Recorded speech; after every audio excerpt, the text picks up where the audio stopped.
Atos capítulo 15, versículo 1. Alguns indivíduos que desceram da Judeia ensinavam aos irmãos: se não vos circuncidardes, segundo o costume de Moisés, tendo havido da parte de Paulo e Barnabé contenda e não pequena discussão com eles, resolveram que esses dois e alguns outros dentre eles subissem a Jerusalém, aos apóstolos e presbíteros, com respeito a esta questão. Enviados, pois, e até certo ponto acompanhados pela igreja, atravessaram as províncias da Fenícia e Samaria, e narrando a conversão dos gentios, causaram grande alegria a todos os irmãos. Tendo eles chegado a Jerusalém, foram bem recebidos pela igreja, pelos apóstolos e pelos presbíteros, e relataram tudo o que Deus fizera com eles. Insurgiram-se, entretanto, alguns da seita dos fariseus que haviam crido, dizendo: é necessário circuncidá-los e determinar-lhes que observem a lei de Moisés. Então se reuniram os apóstolos e os presbíteros para examinar a questão. Havendo grande debate, Pedro tomou a palavra e lhes disse: irmãos, vós sabeis que desde há muito Deus me escolheu dentre vós para que, por meu intermédio, ouvissem os gentios a palavra do evangelho e crescem. Ora, Deus que conhece os corações lhes deu testemunho, concedendo o Espírito Santo a eles, como também a nós nos concedera. E não estabeleceu distinção alguma entre nós e eles, purificando-lhes pela fé o coração. Agora, pois, por que tentais a Deus, pondo sobre a cerviz dos discípulos um jugo que nem nossos pais puderam suportar, nem nós?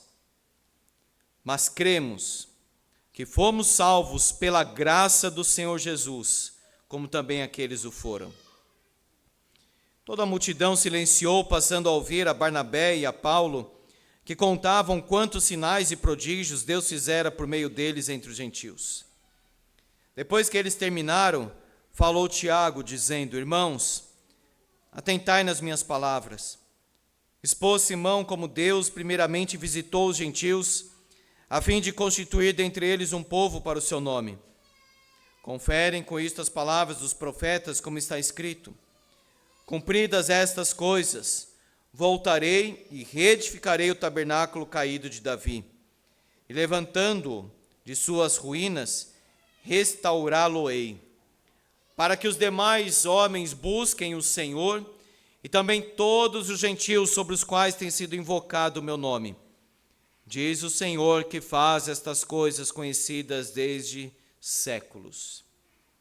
Pelo que julgo eu, não devemos perturbar aqueles que dentre os gentios se convertem a Deus, mas escrever-lhes que se abstenham das contaminações dos ídolos, bem como das relações sexuais ilícitas, da carne de animais sufocados e do sangue. Porque Moisés tem em cada cidade, desde tempos antigos, os que o pregam nas sinagogas, onde é lido todos os sábados. Então pareceu bem aos apóstolos e aos presbíteros, com toda a igreja, tendo elegido homens dentre eles, enviá-los, juntamente com Paulo e Barnabé, a Antioquia. Foram Judas, chamado Barsabás, e Silas, homens notáveis entre os irmãos. Escrevendo por mão deles, os irmãos, tanto os apóstolos como os presbíteros, aos irmãos de entre os gentios em Antioquia, Síria e Cilícia, saudações. Visto sabermos que alguns que saíram de entre nós, sem nenhuma autorização, vos têm perturbado com palavras, transtornando a vossa alma, pareceu-nos bem, chegados a pleno acordo, eleger alguns homens e enviá-los a vós outros com os nossos amados Barnabé e Paulo, homens que têm exposto a vida pelo nome de nosso Senhor Jesus Cristo. Enviamos, portanto, Judas e Silas, os quais pessoalmente vos dirão também estas coisas. Pois pareceu bem ao Espírito Santo e a nós, não vos impor maior encargo além destas coisas essenciais, que vos abstenhais das coisas sacrificadas a ídolos, bem como do sangue, da carne de animais sufocados e das relações sexuais ilícitas. Destas coisas fareis bem se vos guardardes saúde. Os que foram enviados desceram logo para Antioquia e, tendo reunido a comunidade, entregaram a epístola. Quando a leram, sobremaneira se alegraram pelo conforto recebido. Judas e Silas, que eram também profetas, consolaram os irmãos com muitos conselhos e os fortaleceram. Tendo-se demorado ali por algum tempo, os irmãos os deixaram voltar em paz aos que os enviaram. Mas pareceu bem a Silas permanecer ali. Paulo e Barnabé demoraram-se em Antioquia, ensinando e pregando com muitos outros a palavra do Senhor. Amém.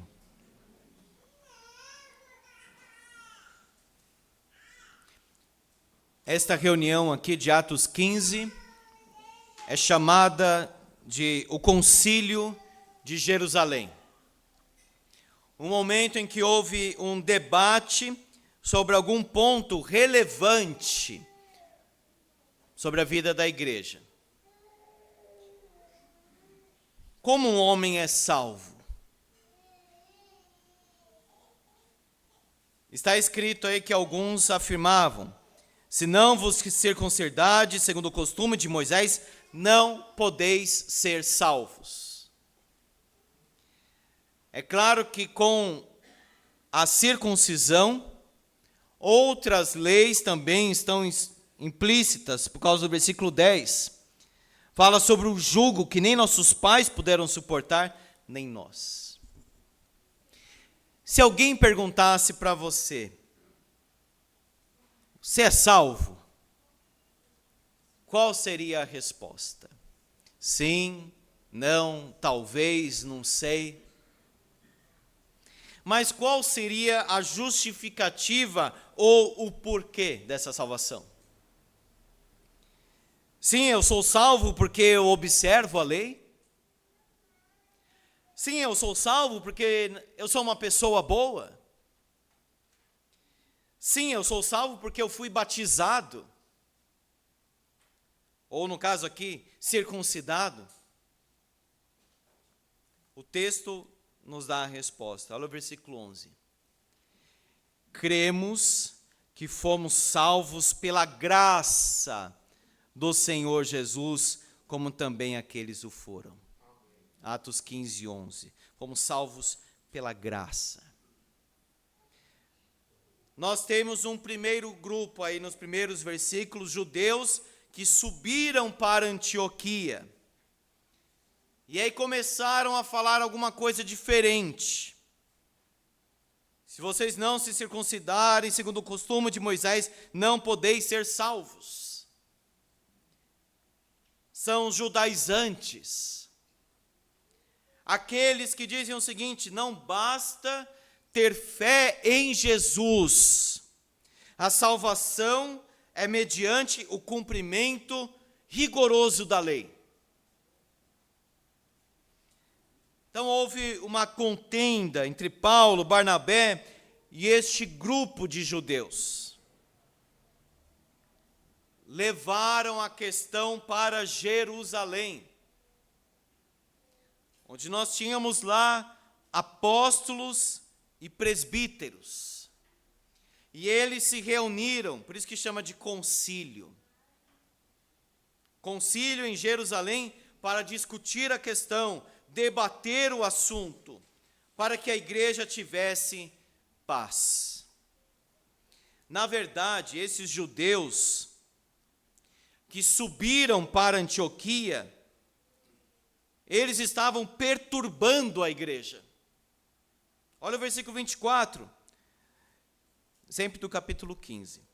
Visto sabermos que alguns que saíram de entre nós, sem nenhuma autorização, vos têm perturbado com palavras, transtornando a vossa alma. Por que era uma perturbação e um transtorno?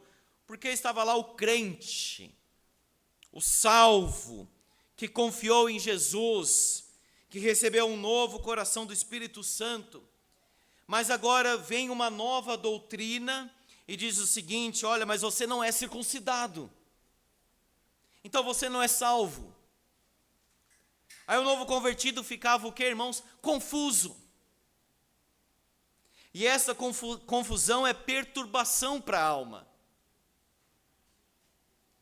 A pessoa fica assim desorientada e perde aquele conforto que teve no começo de ser salvo. Muitas pessoas não têm essa segurança da salvação em Cristo. Será que eu sou salvo? Mas seria desesperador não ter a certeza, por causa da condenação eterna e o afastamento de Deus. Os cristãos são obrigados a guardar a lei de Moisés. Esse é o tema da mensagem hoje.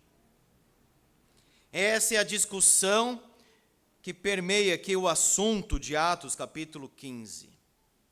Então, primeiro, por que os cristãos não são obrigados a guardar a lei da circuncisão? Pedro toma a palavra. Nós temos vários testemunhos aqui. Primeiro de Pedro, a partir do versículo 7. Deus alcançou Cornélio. Ele não era um judeu, ele era temente a Deus. Deus revelou a pureza do convertido. Olha só, Deus deu testemunho, porque o Senhor deu o Espírito Santo a eles. Versículo 8. Como também a nós. Deus purificou pela fé o coração deles. E eles não são circuncidados.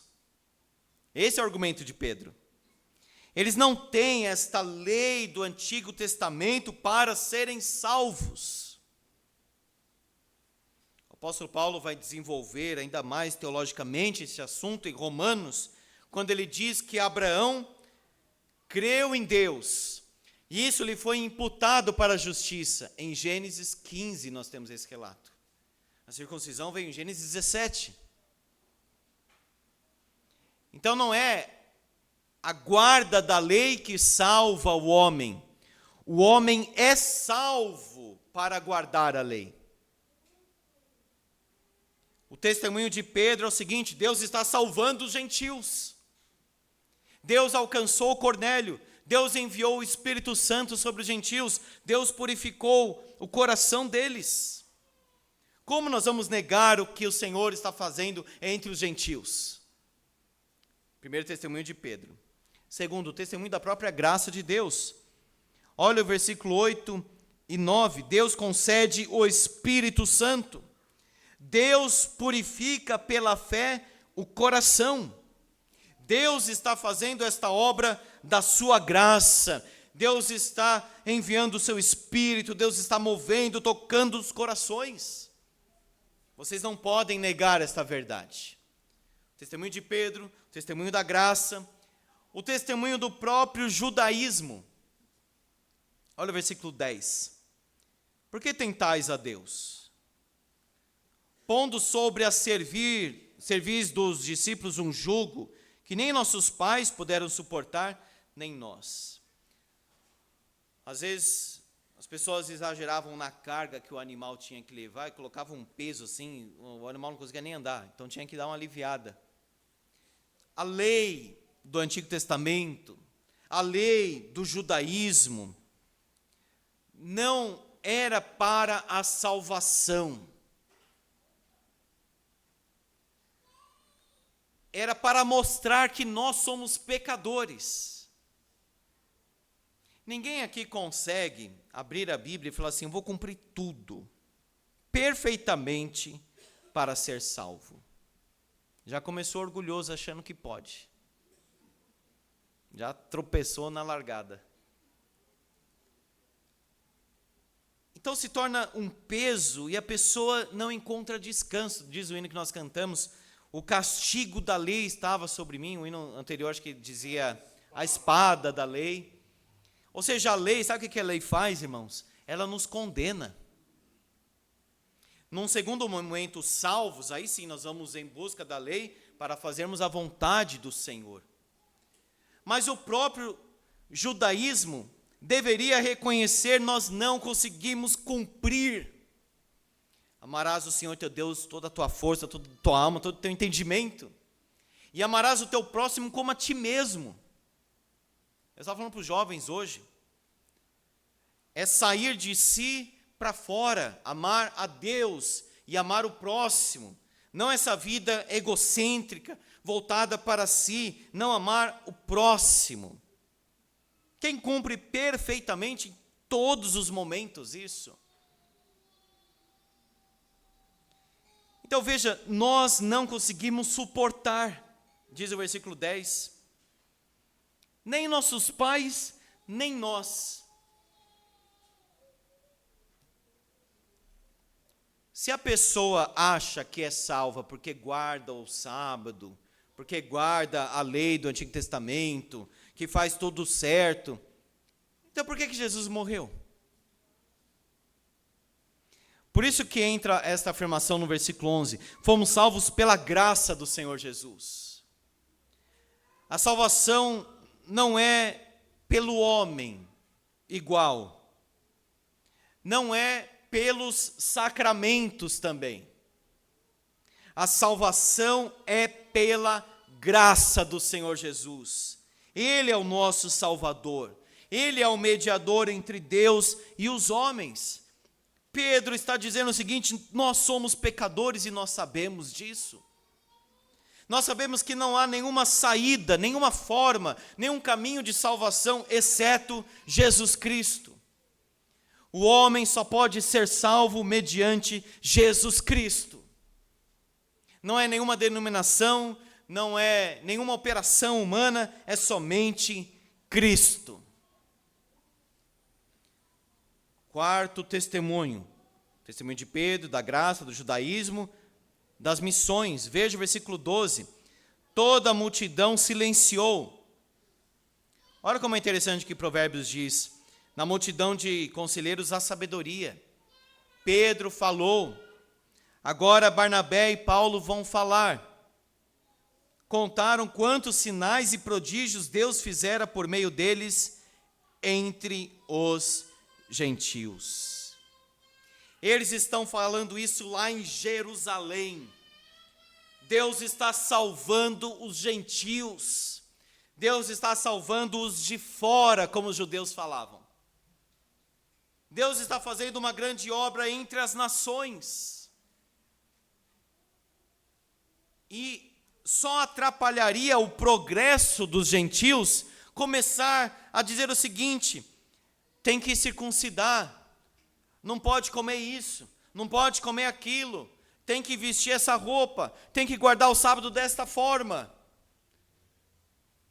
Está lá o crente, gentil, servindo a Deus, amando, adorando, orando, consagrando a sua vida.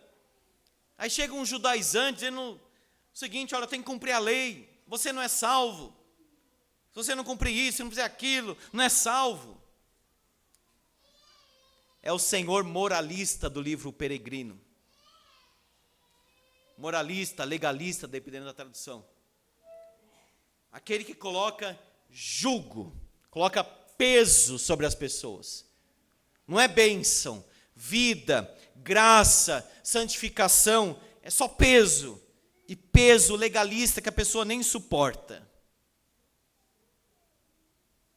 Vive naquela culpa. Uma vez uma pessoa chorando de uma igreja, numa outra igreja, dizendo o seguinte: olha, eu não falo em línguas, eu acho que eu não sou salvo. Eu falei: olha, de onde veio isso? Cadê essa afirmação na palavra de Deus? Ah, mas eu não tenho o Espírito Santo. Cadê essa afirmação na palavra de Deus? E outros dizem assim: não, mas eu pequei, então eu acho que eu não sou salvo. Onde está na palavra de Deus essa falta de perdão diante de algum pecado, exceto a blasfêmia contra o Espírito Santo? E a pessoa também não buscaria perdão. Às vezes, irmãos, o discurso pode ser opressor sobre o rebanho. Se você fez isso, você não é salvo. Se você não está fazendo aquilo, você não é salvo. Não é salvo, não é salvo, não é salvo. A igreja passou muito tempo nesse discurso falso, até ser libertada pelo poder do Evangelho. Jesus salva. A graça do Senhor Jesus salva. O testemunho do Antigo Testamento, Amós. Você que está esquecendo esses livros da Bíblia, volte para eles. Olha só, Amós aqui. Se levanta Tiago. E ele diz, Simão falou como Deus visitou os gentios.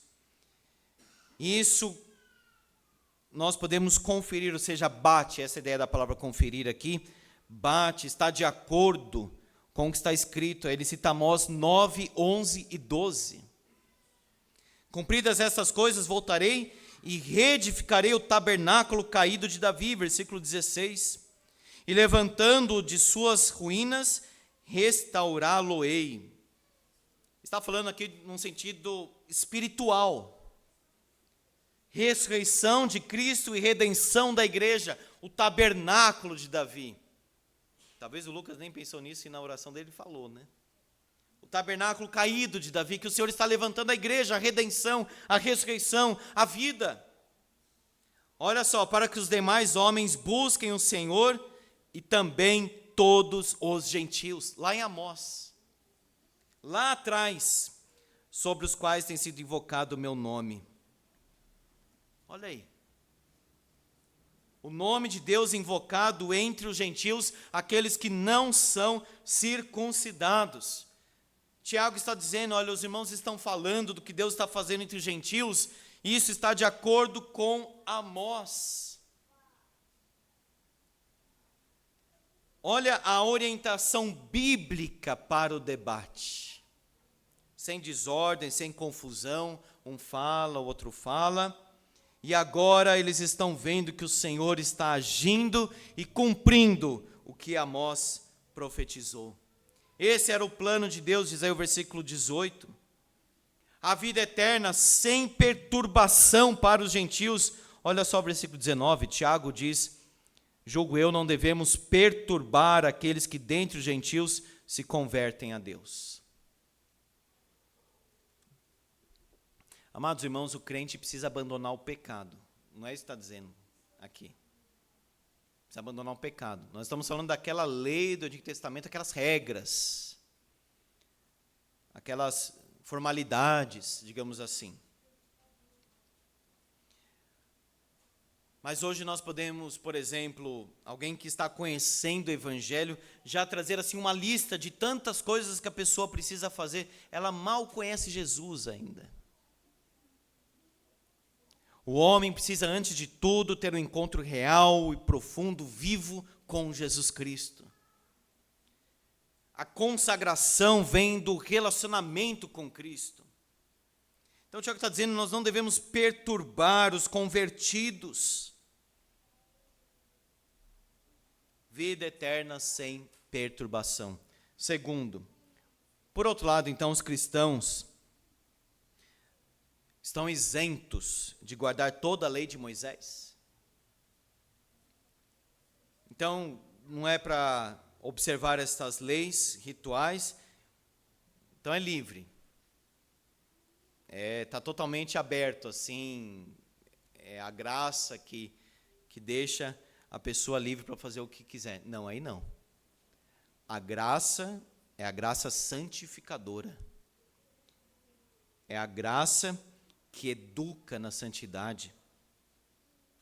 Tanto que eles escreveram algumas orientações sobre a lei moral, especialmente. Olha o versículo 20. Vamos escrever que eles se abstenham das relações sexuais ilícitas, de animais que foram sacrificados a ídolos, ou seja, idolatria. Vamos escrever essas coisas essenciais.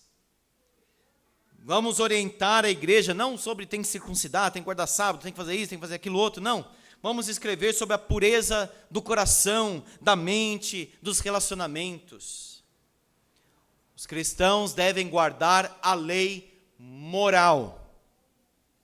Tem a lei mais cerimonial, circuncisão, aqueles ritos de passagem, todas aquelas ordenanças. Lei cerimonial. Tinha a lei civil também, que se refere a Israel como um Estado, uma nação teocrática, ou seja, governada por Deus. Lei civil. Aí tem a lei moral, os 10 mandamentos, são nossos também. Esta é uma lei moral. Relações sexuais ilícitas não pode, é uma lei para nós. Contaminações dos ídolos, fugir da idolatria, devemos observar também. E algumas leis, eles foram orientados para não escandalizar os judeus. Olha só, da carne de animais sufocados e do sangue. Para não ofender o irmão judeu, segue uma dieta judaica. Evita isso. É o princípio do amor. Do amor. Até o apóstolo Paulo, para não ofender os judeus, às vezes ele circuncidava algum irmão que estava ali com ele, missionário.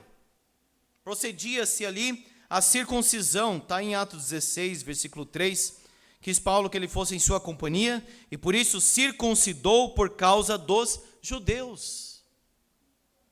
Não que fazia diferença para a salvação, mas para não escandalizar, para não ofender, para não ser um tropeço.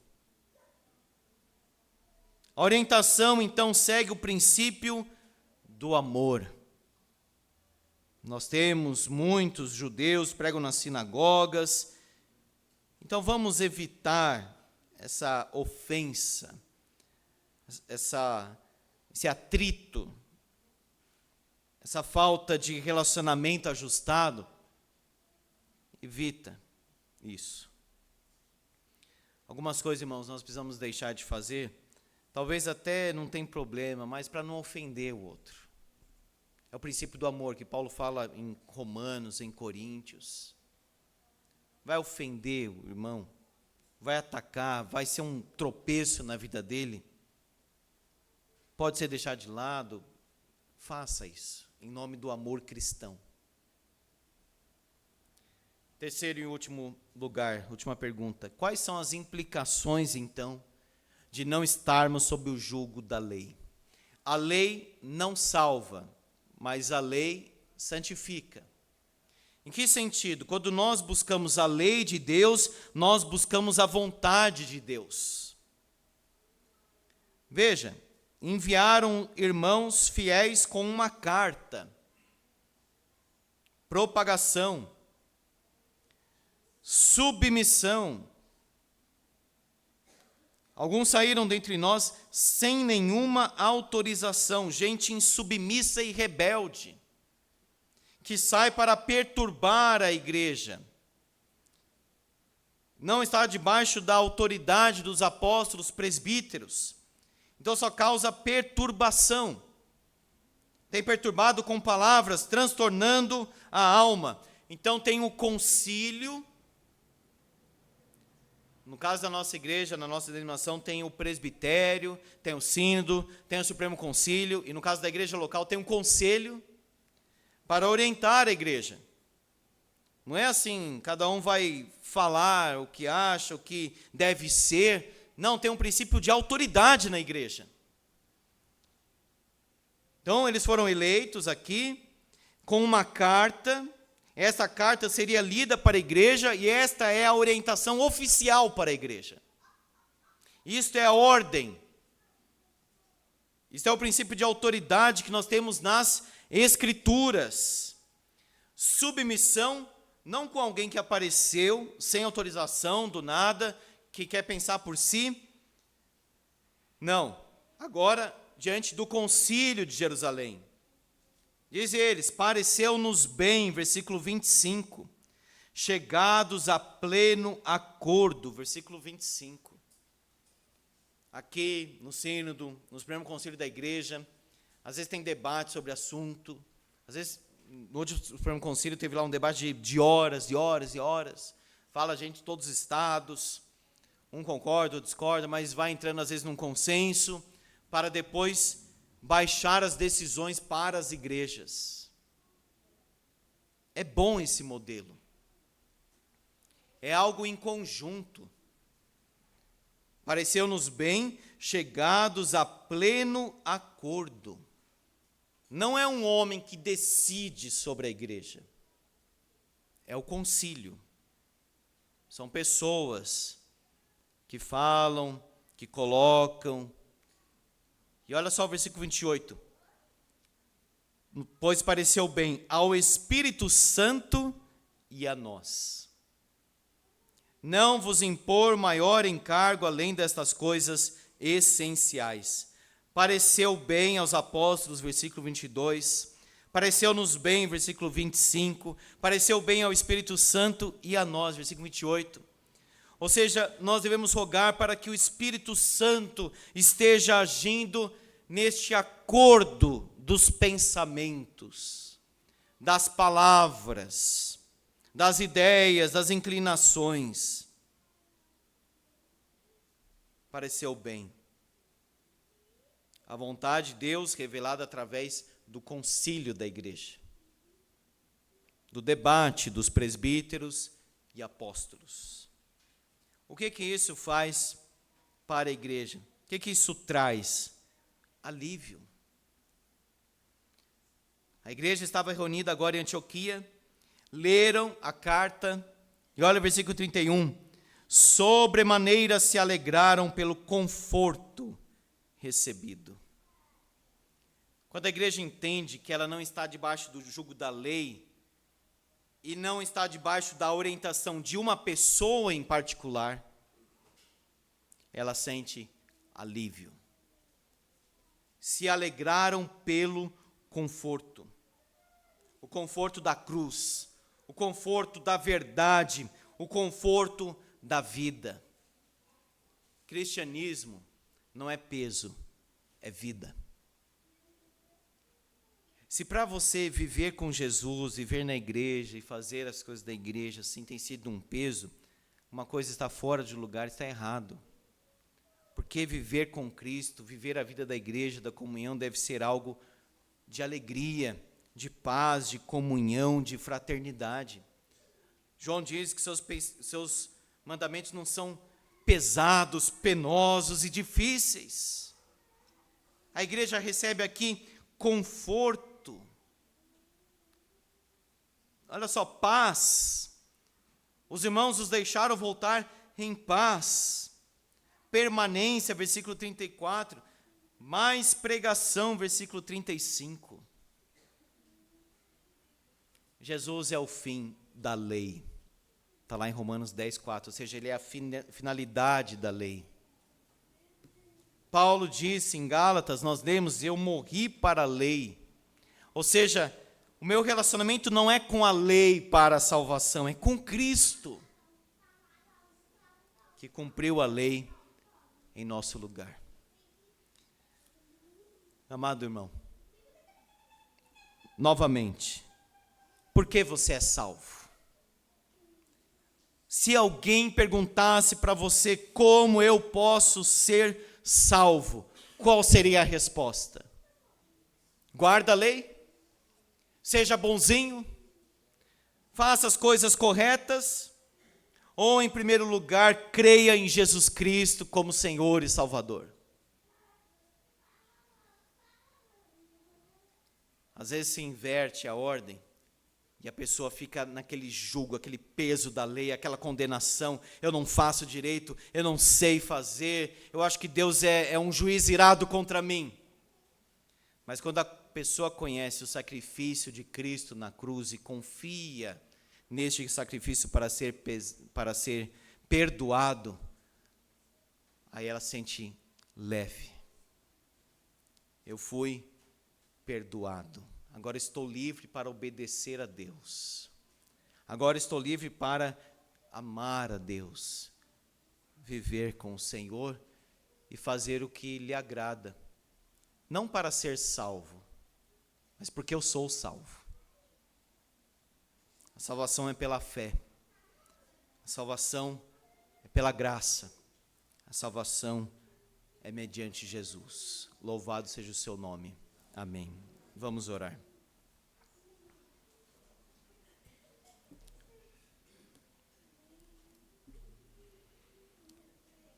Entregue o seu coração para Cristo. Confie nele.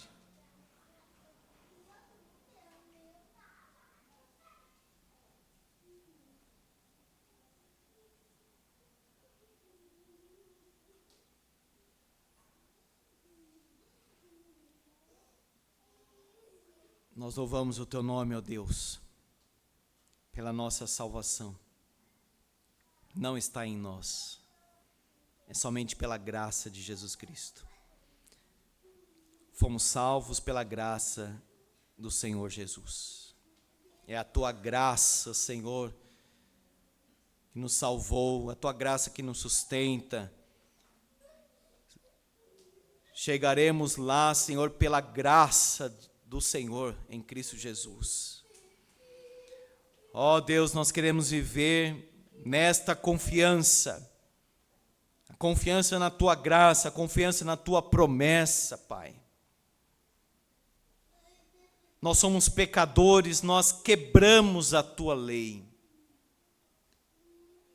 Nós quebramos, ó Pai, a tua palavra, nós somos transgressores. Tua palavra diz: não há homem que faça o bem e não peque. Tua palavra diz: não há justo nenhum sequer, todos pecaram, todos caíram. Mas por tua graça, Senhor, a tua mão se estendeu e nos tirou deste estado de miséria e condenação. Como disse teu servo no passado, eu tenho certeza que o Senhor me escolheu, porque se dependesse de mim eu jamais o escolheria. Louvado seja o teu nome, ó Deus. Porque nós estávamos debaixo desta condenação e debaixo desta maldição, mas Cristo assumiu o nosso lugar. Esta obra perfeita, consumada e suficiente de Jesus Cristo, nosso Salvador. Nós confiamos nele somente. Somente Jesus Cristo salva. Somente Ele é o mediador entre Deus e os homens. E que Ele receba toda a glória. Que Jesus receba todo o louvor por toda a eternidade.